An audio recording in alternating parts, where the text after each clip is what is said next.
Welcome to Everybody Climbs. I'm your host, Emily Chen Newton. This is a collaborative podcast presented across Plugtone audio platforms about para and adaptive climbers. From community building to competition training, we get into it on this show. This is a collaboration with Sends and Suffers podcast and Mario Stanley. So if this is the first time that you're hearing my voice on this platform and you're like, what? Who is this lady? Fear not, this is still Sends and Suffers. Mario is still your regular host. I'm just going to be popping in for an episode about once a month to bring you more adaptive content. In today's episode, we have a conversation with two undeniable pillars in the adaptive climbing community, Ronnie Dixon and Maureen, better known as Mo, Beck. Ronnie is based out of Chattanooga and leads the group Prosthetic and Orthotic Associates of Tennessee, specializing in custom prosthetics. He also helped to start several adaptive climbing initiatives here in the States and was the first American above-the-knee amputee to send a V10 and climb 513C. That's Ronnie, and Mo has served as an athlete ambassador or representative for climbing organizations including the American Alpine Club, USA Climbing, and Paradox Sports. She was also named National Geographic's Adventure of the Year in 2019. And with nearly 24 podiums under her competition belt, Mo has somehow never strayed from the community building and the joy that she found and then helped to foster within the community since about the early 2000s. And today we're talking specifically about the Adaptive Climbers Festival. Now, we're airing this in 2024, but we recorded this conversation back in about middle of 2023 as they were gearing up for the 4th year of this festival. It's annual, so don't worry, it's going to be taking over the Red River Gorge again this fall. The festival was started by a whole rowdy crew of climbers and allies. Ronnie and Mo are just two of the current organizers. Here's our conversation. Before we get into talking about the festival, because this is one of the first episodes in the new Paraclimbing podcast series, I want to just start with talking about what is paraclimbing or adaptive climbing, and how do you find yourself personally fitting into it? Ronnie, you go first. All right, I can handle that. Paraclimbing is generally kind of like a catch-all phrase that describes somebody who's climbing with, some form of a physical disability. And that takes a lot of different forms. I've personally found myself in this world from my above the knee amputation.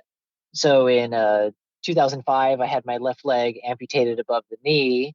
And, I would say that 2-year period after my amputation was average, high school graduate, going to college, finding, my way in the world. But the one thing that I was missing that I had previous was like a sense of passion, like something that got me really excited. So it really wasn't until I found rock climbing that I really felt that like deep passion, that sense of purpose, that place where I belonged, all that kind of fell back into place for me. So I was kind of adrift for a couple of years. I guess that just needed some time to come to fruition. So in 2007, found climbing back, when paraclimbing was at its infancy, was able to play a really, really big role in being a part of that movement and helping grow that movement. It did such incredible things for me, and kind of in working through my disability that I just knew that I had a passion and wanting to share that with other people. So it was a really cool time to be a part of all that. Yeah, so I always thought of myself as kind of a climber first before I was a paraclimber. And that's just because I was born with my disability. I was born without my left hand. And, I'm old enough that I found rock climbing before I found the paraclimbing community because there was like no internet when I started rock climbing. And it was interesting to me because it was a huge shift for me because I loved climbing. I was a climber. I've been climbing for probably 5 or 6 years by the time I did my first paraclimbing event and climbed with other people sort of like me. And that changed climbing for me. That's when I started working and climbing with other paraclimbers. That's when I kind of went from, rock climbing just a hobby that I'll do on the weekends here and there to rock climbing is my lifestyle because of these people that I've met along the way. Mm-hmm. Well, as I'm sitting here thinking about this, I actually did not plan it this way, but it's interesting because the two of you together are pretty emblematic of the community in terms of I don't know if you could ever actually say a percentage, but it seems like almost 50-50 of people who were climbers and then had an accident and kept climbing, or people who found climbing later in life because of a disability. Yeah, I don't know about 50-50. I guess I never thought about the actual split. And it certainly, I feel like there's two different worlds as well. There's like, so we have the competition climbing world, and that to me, and I could be totally wrong, so I can't wait to hear if Ronnie thinks similarly. I feel like most of our comp climbers found climbing either with their disability, like being born with it, or found it after their disability. We don't have a ton of people who were core climbers and then had some kind of accident or something happen. In the more bigger community where there's also outdoor climbing and we kind of hang out and it's not as crazy and serious as the comp world, I think that might be closer to that 50-50. We do tend to see more people who are climbing before and then after whatever circumstance brought them our way. Yeah, I think that would generally be true. I think I've kind of seen that correlation as well. I'm glad that you brought that up. And I want to talk about that a little bit more later, the difference between the competitive side and the hangout side, which obviously is why we're here to talk about the festival. So tell me about the festival. What is it all about? Like big picture first, then we can talk about some of the details that folks could expect if they were going to attend. But big picture, what's the goal? What's the purpose it serves? Yeah, I feel like we can't talk about the big picture without talking about sort of the origins of it. Oh, go there. Yeah. Yes. And so, as many things do in the climbing world, it kind of started over a couple beers. We mostly only saw each other at very specific events, which tended to be competitions. And after this one bouldering competition in Salt Lake, we all decided to extend our trip and go climbing outside together. And while we were doing that, over said beers, sorry, that's my lovely three-legged dog going psycho. 1 second. This seems about average day in the Beck household. Right. So it was oversaid beers, but I think it was like Ronnie and Andrew and some other people who were like, you know what, this was so much fun, like just climbing together. Like, what if we built something that didn't depend or wasn't based around this competition? Like, what if we just hung out together and went climbing outside without this like stress of competition? And that's kind of how it started. Yeah. So, kind of talking about getting, involved in paraclimbing at its infancy. I started in 2007, and there really weren't a lot of opportunities to get involved, with adaptive climbing. So when I went to the gym for the first time, knowing absolutely nothing, I went with a couple of my college roommates, both able-bodied. We went to a gym that probably hadn't seen a climber with a disability before, and we kind of just figured it out as we went. Then, through bigger networking and more climbing gyms popping up around the country, we started to have gyms that were interested in putting together clinics and adaptive programming, and that was all happening around the same time that we started getting some, I guess you could say, some clout with USA Climbing and, starting adaptive climbing competitions. So a lot of these climbing events were really focused inside, in a very serious way, towards actual competition climbing. So yeah, the whole idea was we have this really amazing community and not everybody wants to participate or be involved in climbing this way. So how can we create an event that literally is for everybody in this community to kind of come together and really just enjoy the time with each other and use that as an opportunity for growth, because when we all spend time together, we have so much energy, so many awesome ideas that come to the table. And, you know, I always found myself leaving these events or these times spent with other adaptive climbers with just so much motivation to keep growing our community and keep being a part of our community. So, how can we provide this opportunity for everybody else to be a part of? Hmm. I think it's really appropriate for this to be one of the first episodes of this series because in a lot of ways the Adaptive Climbing Festival or ACF was my first like major introduction to the adaptive climbing community personally and journalistically. But personally, it was massive to be around a group of people where there's just this, even though every disability is so different, even if it is similar in name or type, everybody experiences it differently, right? But there's just this very special sense being around people that there's just some shared element that is otherwise not necessarily there. Yeah, I mean, ultimately, what gets me going in the morning to work on this festival is to try to create a space that like Ronnie and I didn't have when we were kind of growing up in this new world. And fortunately, we're still here to enjoy it. So the harder we work to create that space, the more fun we get to have. I always tell people I just do this work because I need more friends. So how has the festival changed and evolved then? Yeah, I went from really casual, really fun core group of people, and then it just started blowing up because we started realizing that actually it's not that difficult these days to be someone with a disability and have your first climbing experience. Like there's programs and gyms all over the country. You can even try outside climbing at many different programs. But something that was missing was this way to become an advanced climber, an independent climber, to not have to wait to go to a program designed for people with disabilities. And so we kind of decided to add more programming to the festival versus just hangout time, to have clinics. And clinics, if you're a disabled person in an abled space, can be really intimidating. When I was signing up for learn to lead clinics, I was like, oh my gosh, is the instructor going to like single me out for having one hand? Or is this something I could even do? So we're covering the same material as, say, like a cracking classic or something like that. But that sort of emotional barrier of you being the only one who's different is gone. And so we're creating a space where people can just focus on what they're there to learn and not kind of doubt or worry that their disability will make it harder for them.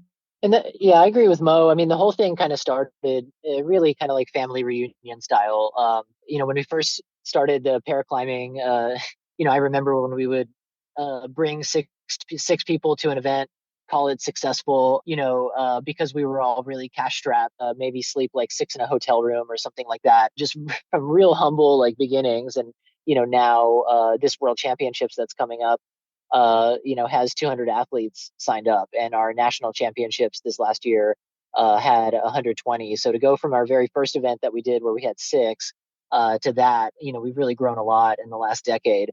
And the same thing with the festival. The first festival was Mo and I badgering as many people as we could get to come out to come meet us in Alabama to go touch some rocks and set up some top ropes and boulder around and just have a good time. Our first festival was right in the mid 30s in terms of participation. And here, as of today, which is the day that we're about to close registration tomorrow, I think I saw 110, 111 on the spreadsheet when I was just kind of floating through it. So, just the amount that we've grown, um, in this time has been pretty incredible. And it really far surpassed what originally was like a family reunion or everybody knew each other, to where I go to these festivals as the organizer and I don't even know half of the people there. Yeah, so take us back through the years past. How has the festival developed? You mentioned it started in Alabama, right? Or Arkansas. Take me through the history. Go ahead, Ronnie. No. I think you got it, Mo, and then I'll tag in.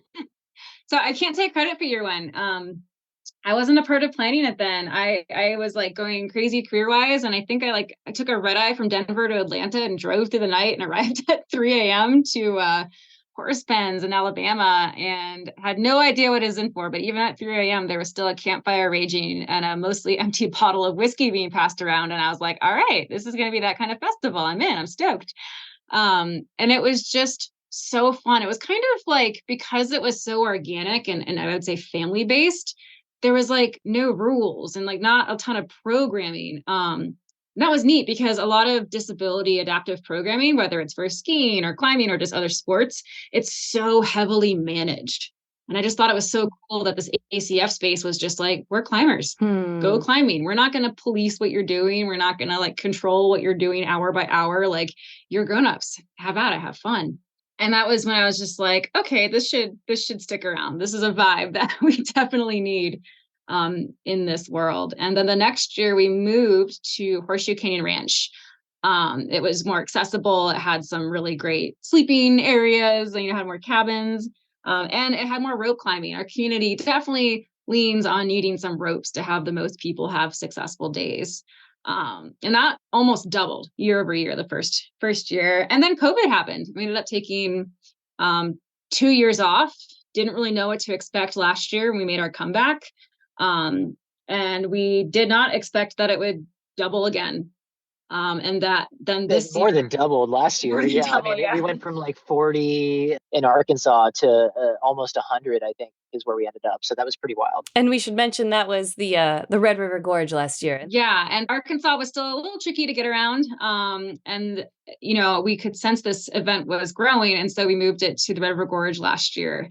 And which I think is going to become our new home because we have so many great resources in the Red. Local search and rescue help us with ATVs to get climbers up to the crags. Local restaurants are donating some of their services to feed everybody. Our base camp, La Galinda's Hideaway, gives us a really amazing deal on renting their space so everybody can stay together.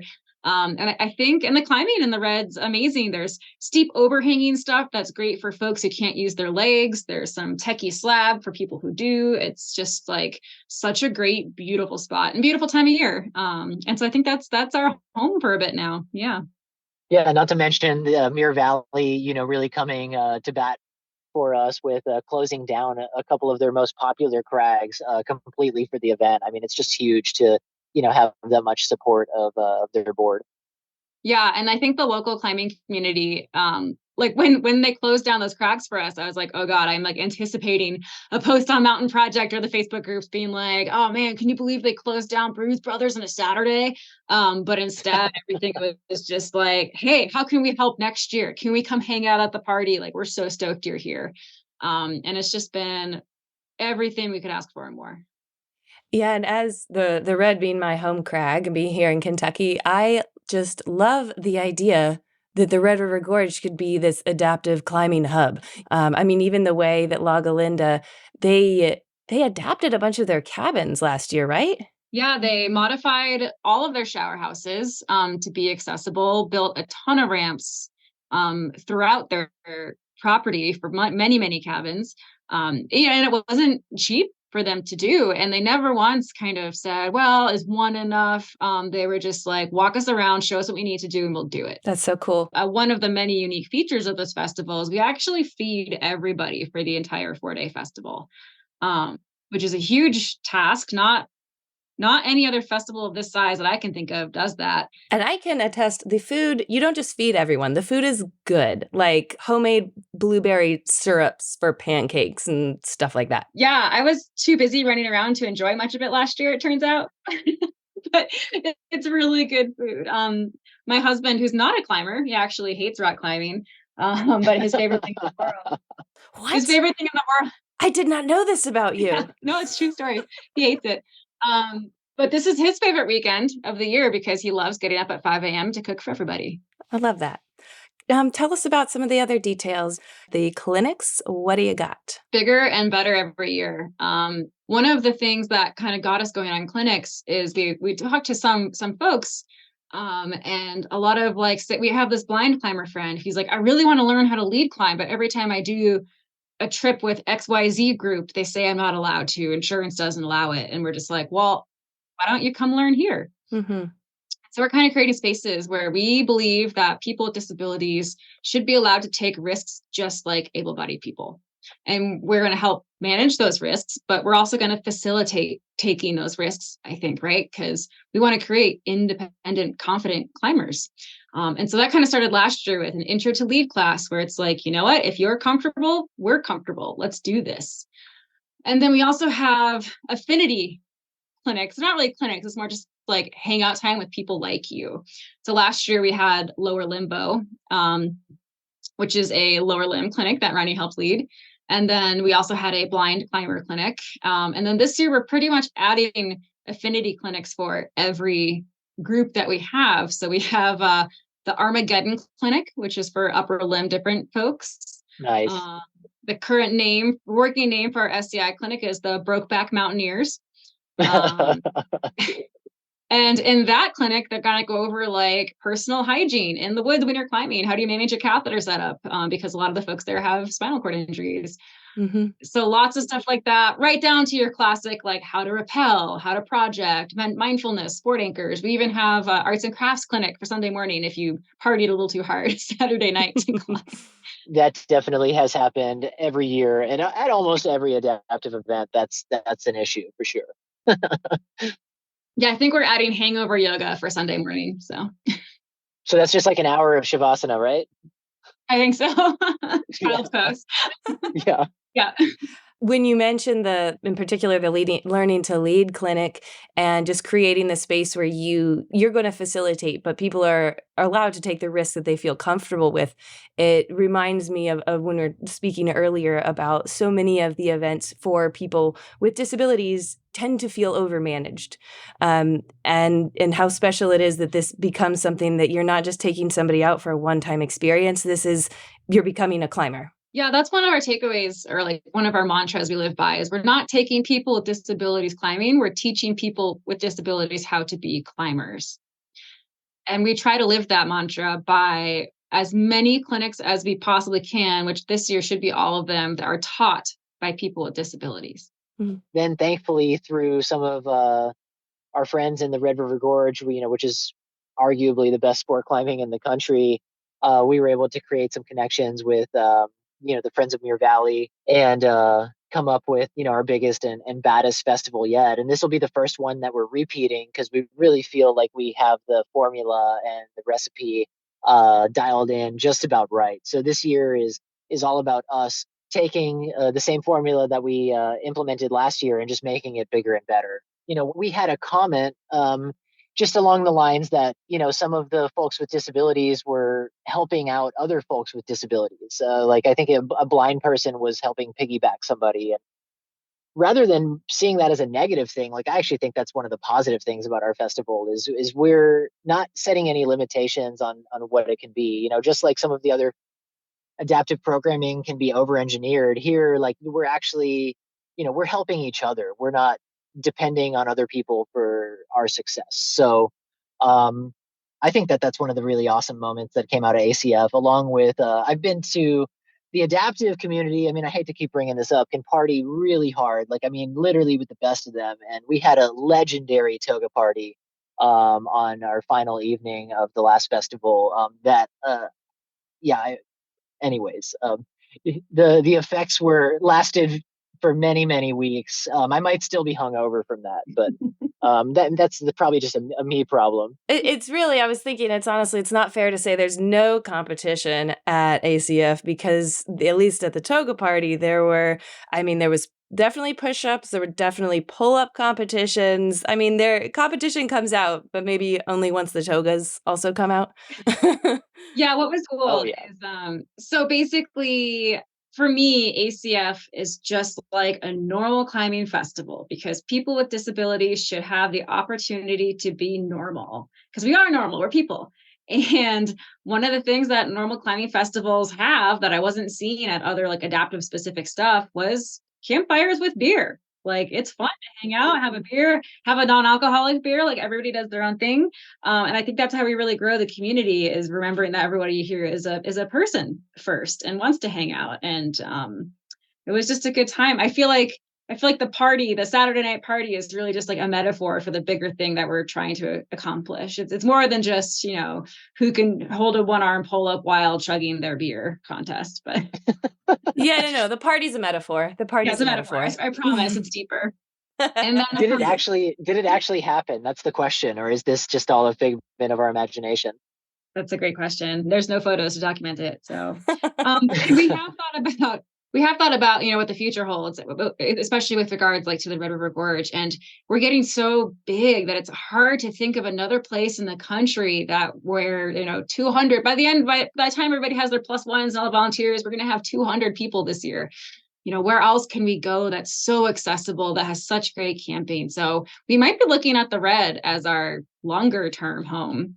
And then another thing that's important to me is we provide these opportunities for clinics, but then we also provide chances to just go climbing. And that can be really intimidating if you're a newer climber. And so we have a spot called Open Climb, where it's super accessible. The ATV can get you there, but there's just ropes hung for you and belayers ready to belay.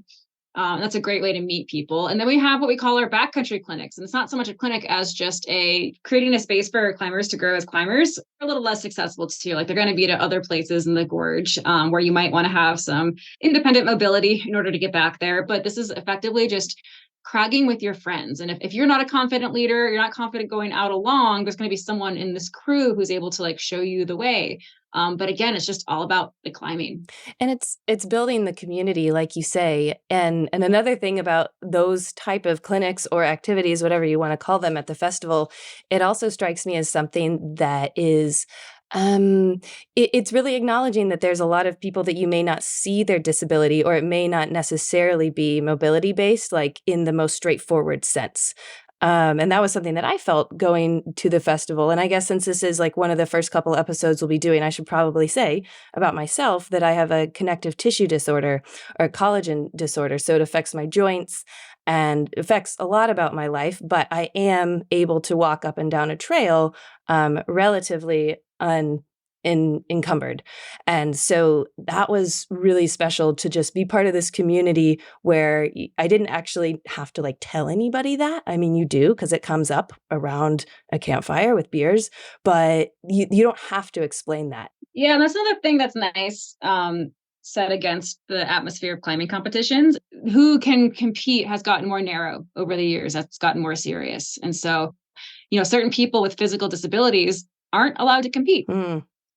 And ACF is kind of a nice antidote to that, because we just said, you know what, we're not going to police disabilities. We're not going to ask for med forms. If you identify as someone with a physical disability and you want to come rock climbing, welcome to the family. Come on out. Like, we don't care. You're a member of the family. Mm.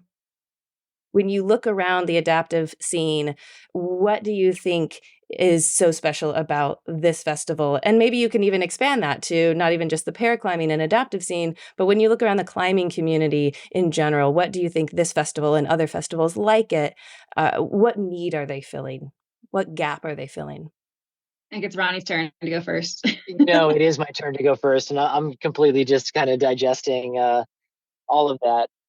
You know, so much of what we can do these days, and it's just changed a lot from when we started. Like there wasn't any Facebook when I started climbing. There wasn't any way for me to know if there were any other people with disabilities doing it. I mean, you could Google and find some stuff that had been done one time. Like Mark Wellman did LCAP. Eric Weinmayer was the first blind person to go up Mount Everest, I believe. Hugh Hare did a lot of really incredible first descents in the Northeast and the Gunks, climbing on, double below the knee prosthetics. So the internet helps because then you could connect with people more readily. You could have conversations with people like, hey, what are you doing with your setup? Like, hey, how is all this doing for you? How do you do it? Oh, that's really cool. That's really inspiring, to know that you can do that, because now I believe that I can do that. But there is no substitute for actually getting people together in a room, people together in around a campfire, and having those conversations that way. I feel so incredibly blessed and lucky to have searched after a lot of that when I was in, my younger climbing self. But it shouldn't be that difficult to have an opportunity to get together with your peers and to let that change your mindset on what's possible. Because this is so much more than sport. It's, so much more than, oh, let's climb the next grade, or let's, figure out how to be better on the rock. Like this is the kind of stuff that makes all the other things that you come up against in your life seem smaller and seem attainable. A lot of people with disabilities face challenges that most people take for granted. Someone with an arm amputation, physically using a fork and a knife at the same time. Somebody who's in a wheelchair, just even though in the United States we have a lot of really great ADA accessibility, it has so much further that it can go. But how am I going to negotiate this curb? How am I going to get into this building? Will there be a bathroom that I can use? All those little things. So all that adds up. It's cumulative after you live that for X amount of period of your life. You know, um, taking it even a step further, societally, it's hard because I know lots of people with disabilities that want to go back to work, but they're afraid of losing their disability benefits because they need them to physically survive and to have the things that they need. So we have all these paradigms that are conflicting and all of these walls that are up in front of our community. And I just feel like events like these make all of that seem less because it gives us tools. It gives us motivation to fight as hard as we need to against those things and to go to bat when it's our time to show up and feel empowered and advocate for ourselves. And like it metaphorically so, or just because you have the sense of community and camaraderie, but also very much literally. Like I remember being at the festival and hearing conversations about insurance, and disability and like how much are you allowed to work and kind of figuring that system out. Like some of this stuff is feeling the spirit of the community and the team, but then there's also just like very practical knowledge sharing that's happening too. Yeah, I think that's one of the things, like last summer when I was pitching and fundraising for ACF, I was emphasizing, I'm just like, one of the things that makes us special is we're just like another climbing festival, like for disabled people, yes, but it's going to feel normal. It's not going to be different. Like, it's just going to be like, I want to show all of my family that's climbers with disabilities what it feels like to go to a Kraken Classic, what it feels like to go to a Rocktoberfest or an Ice Fest. It's going to create that fun space. And I was totally lying to myself because at the end of the weekend, I was like, holy crap, this was nothing like another climbing festival. And it's kind of hard to put your finger on. It's that much more meaningful. And I've done a whole lot of climbing festivals in my career.